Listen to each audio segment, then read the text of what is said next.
岩村駅に来ています。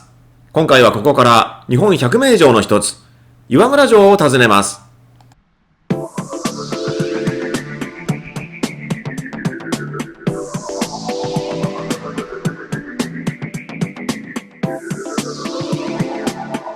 では、地図でルートを確認しましょう。こちらが現在地の岩村駅です。そして目的地が岩村城です。駅から岩村城下町を経由しまして、徒歩30分ほどで途上口に到着します。途上口からはさらに30分ほどかけて本丸まで登ることになります。では、早速向かうことにしましょう。岩村城下町です。商家の町並みが残る重点圏に選定されたエリアです。着いたのが朝方ですのでね、ほとんど人は歩いていません。こうした中を歩くというのもなかなか気持ちがいいものです。ここは枡形になっています。この地形で敵の侵入を防いでいました。人が集まるため考察場もあったようです。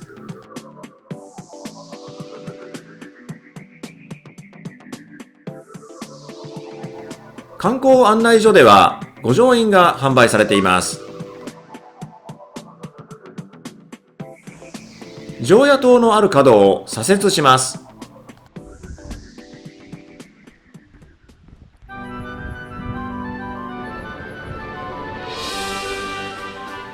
さあ、右側に太鼓櫓が見えてきましたね。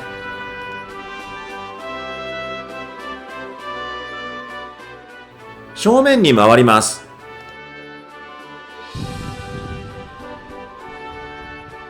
この建物はいずれも復元です。門をくぐった先は藩主邸跡となっています。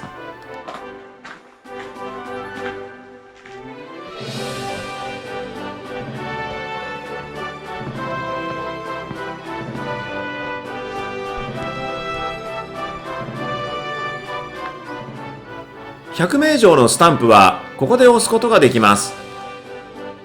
太鼓櫓と表御門を裏側から見るとこんな感じです。藩校知信館の正門が移築されています。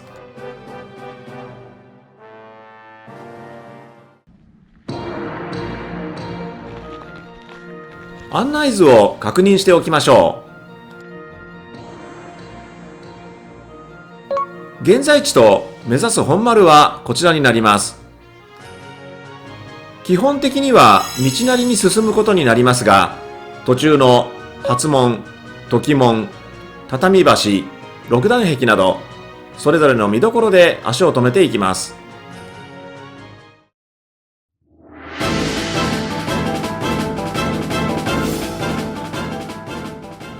岩村城は1185年、加藤氏によって築城されました。その後は加藤氏の子孫である岩村遠山氏がこの地を治めていましたが、1571年、城主遠山景遠病没後、織田信長は五男勝長を遠山氏の養子として入府させます。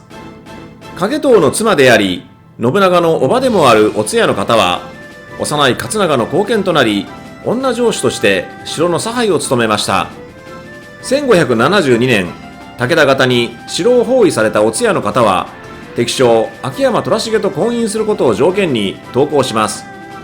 1575年、信長の岩村城侵攻により城は陥落。秋山虎重、お通夜の方は長良川河川敷で卓形に処せられました。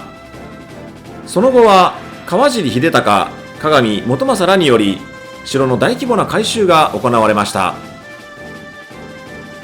なお、岩村城は近世城郭における日本三大山城の一つとなっています。その中では最も高い位置にある城です。この辺りから山城らしい雰囲気になっていきます。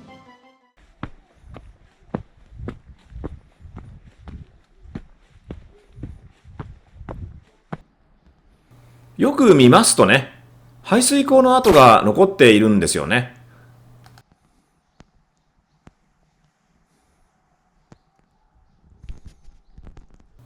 初門跡です。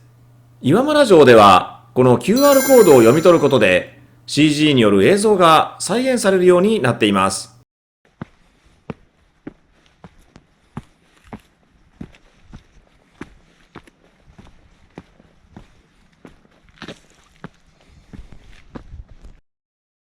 大手一の門跡です。ここには櫓門と多門櫓がありました。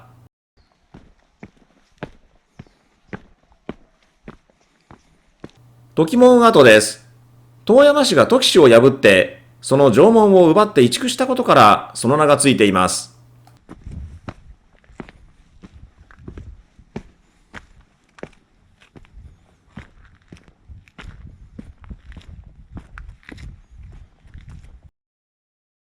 大手門と畳橋跡です。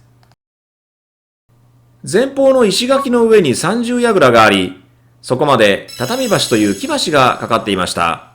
いわゆる引き橋ですね。ですから今は堀底を歩いていることになります。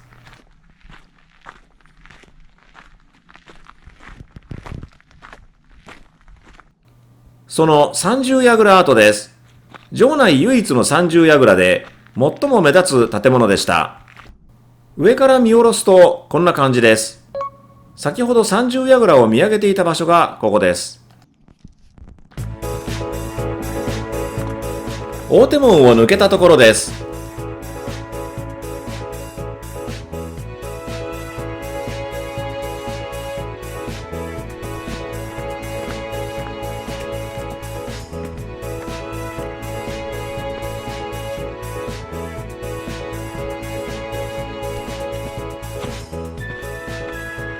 向かって右側に霧ヶ井という井戸跡があります。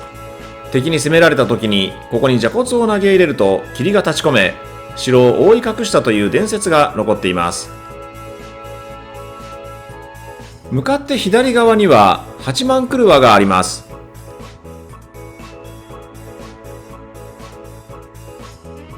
こちらの石垣もなかなか見応えがあります。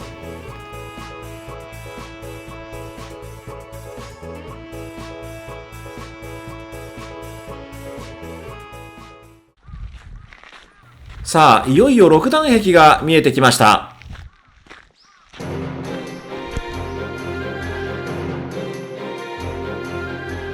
六段壁は本丸小口の石垣です。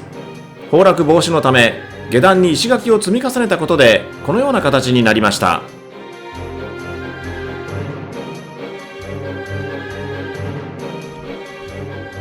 向かって左側が東廓です。先にこちらを見ておきましょう。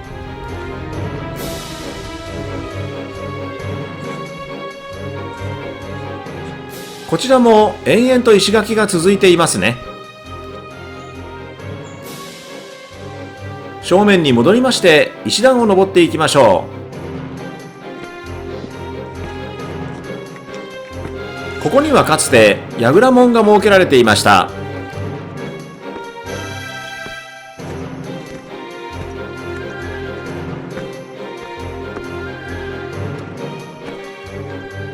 東廓です。ここには城内最大の二重櫓がありました。ここを登っていきます。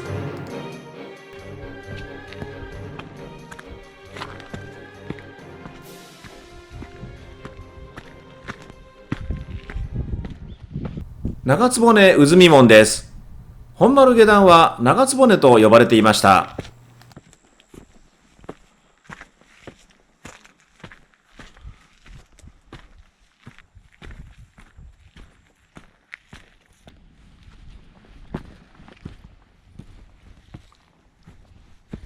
ようやく本丸に到着しました。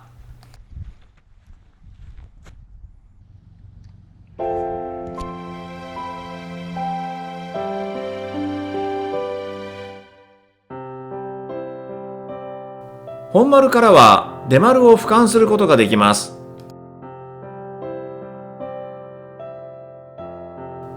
出丸は現在駐車場になっています。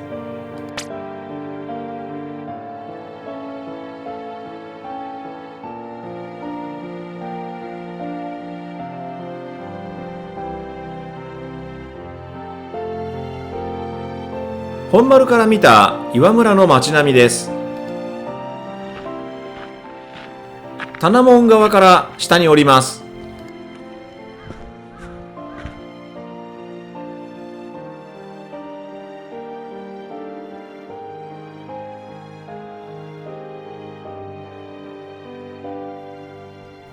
上から見た東久留和と、そして二の丸です。道の左側、林になっているところが二の丸です。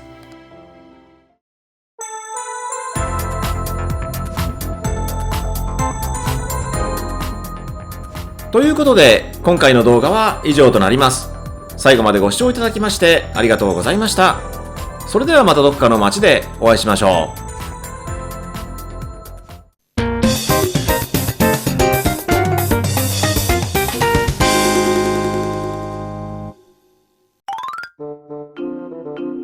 問題はこの電柱なんですよね。観光資源である六段壁の真ん前に立っています。普通に正面から写真を撮ると必ず写ります。横から撮っても写ります。なるべく後ろに下がりまして、東久留和の前あたりまで来ると、なんとか見切ることができそうです。あるいは思い切り近づくという方法もあります。